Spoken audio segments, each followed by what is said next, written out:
లోకంలో ఎన్నిక లేని వారు, వారిలో ఒంటరి అయిన వాడు ఏమవుతాడని దేవుని వాక్యం బోధిస్తుంది.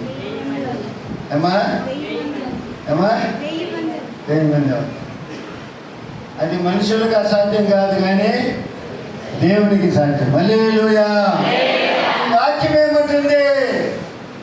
ముళ్ళ చెట్టు లాంటి నీ జీవితాన్ని, అవమానకరమైనటువంటి జీవితాన్ని నేను శ్రేష్టమైన దేవదారు విశ్వముల యొక్క స్థానంలోనికి, ఆ జీవితంలోనికి మారుస్తానని చెప్తున్నాను.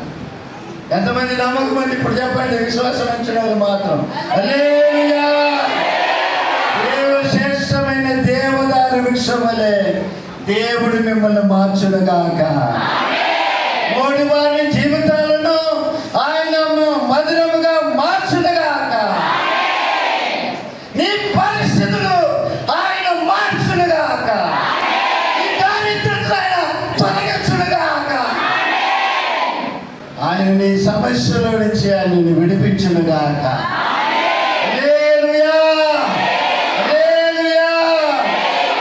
పరిశుద్ధాత్మ దేవుడు మిమ్మల్ని, మీ కుటుంబాన్ని మార్చునుగాక. ఆయన దీవెనతో మిమ్మల్ని నింపునుగాక. బంగారుతో పరిశుద్ధాత్మ దేవుడు మిమ్మల్ని కప్పునుగాక. పలకలను కప్పినట్లుగా.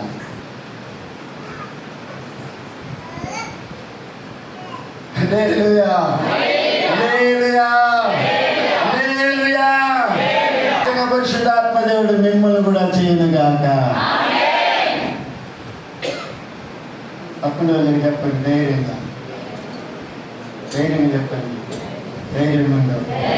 యేసేవుని దీవించిన దేవుడు, యేసేవుని రక్షించిన దేవుడు, యేసేవుని ఆశీర్వదించిన దేవుడు నిన్ను కూడా దీవించునుగా, నిన్ను కూడా ఆశీర్వదించునుగా, నిన్ను కూడా హెచ్చించునుగాక.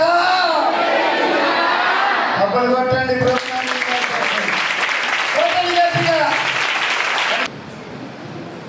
ఏమండి?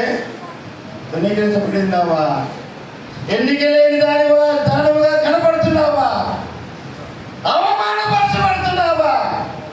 నిందలు అనుభవిస్తున్నావా? నీ పరిస్థితులు బాగలేదా?